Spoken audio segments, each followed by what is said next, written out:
The problem with the future is that often we don't realize when it's there. So I've come to talk to you about something that makes me feel very honored to live today, able to witness how dreams come true.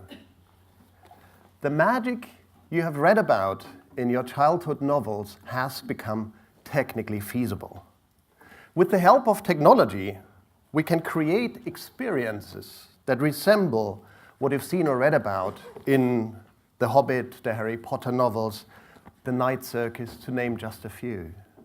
Shape-shifting, levitation, apparitions. There are almost no limits to what we can technically build using recent advances in computing, such as wearable augmented reality and sensor technology. Haha, you might say now. What's that all about? Now you've lost me. Shape-shifting, levitation, apparitions? Not to speak of the techno mumbo-jumbo you've just been using.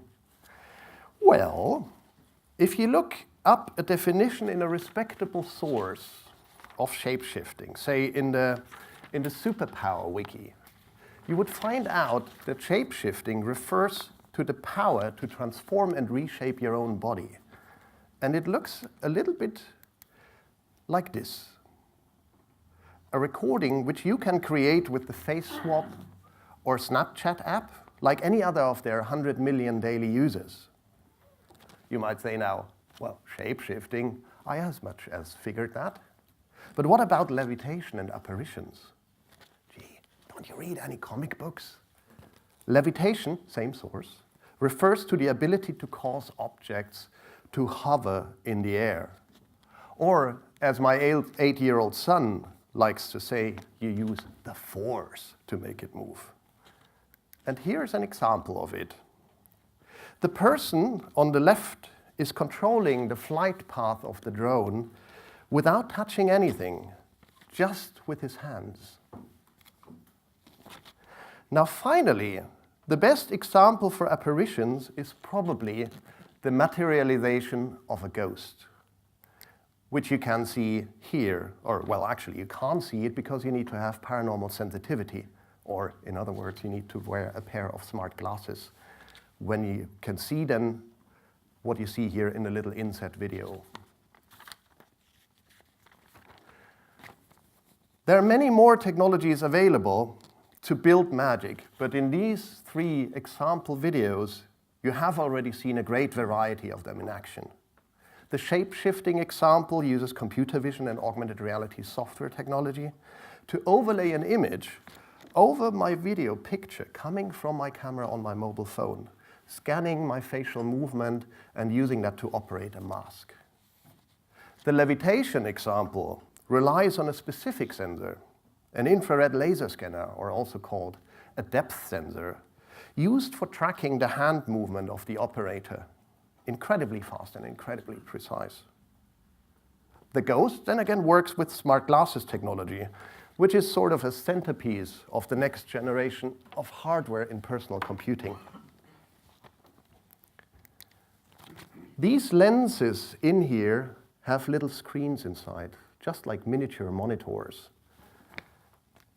only slightly bigger than your pupils. They also have a camera and a tilt sensor inside. Some of these smart glasses that you can buy today for the price of a mobile phone even have a depth sensor or a thermal camera. Well, those are slightly more expensive. The display you see in here is transparent, so you can see the real world behind in areas where these little screens do not show anything.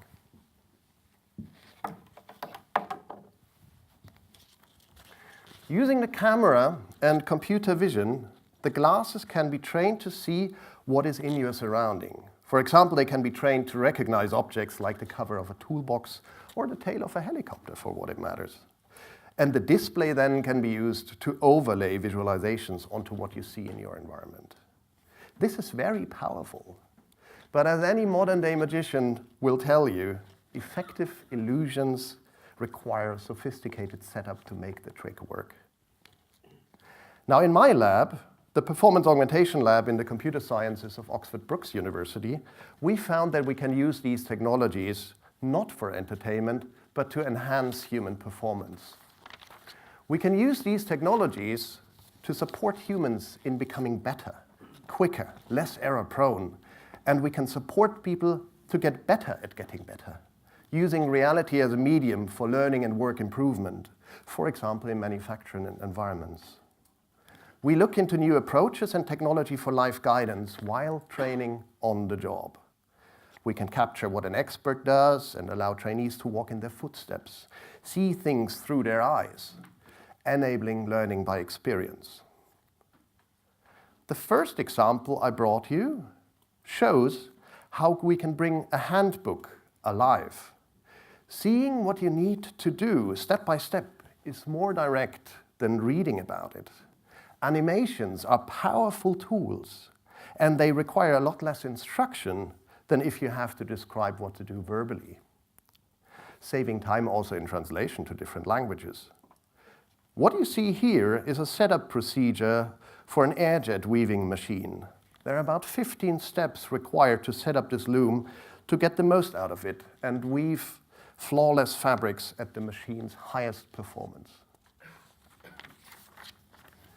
Using additional sensors, like a super fast 3D scanner, we can create virtual presence, just like in the ghost example, but here for remote tutoring. What you see here is an example of the user receiving help from a remote expert.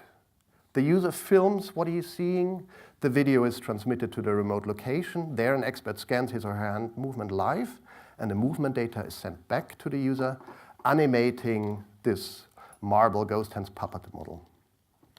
Together with internet telephony, the user can talk with the expert. With the augmented reality and scanner technology, he can follow their hands-on instruction. Finally, we can make things talk by putting a bit of hardware inside and connecting them to the Wi-Fi network. Here are two examples from the area of smart maintenance. On the left, you can see a small relay box. We can make the buttons, connectors, potentiometers talk, not only to control what they've been built for, but to talk to the live performance aid. This way, the users can get direct feedback on their action.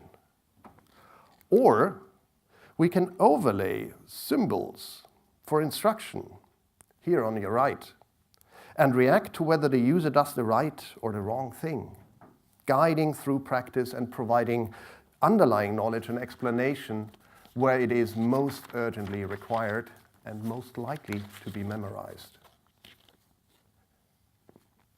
With these new technologies, reality is a medium, and the boundary between fantasy and reality is more blurred than ever.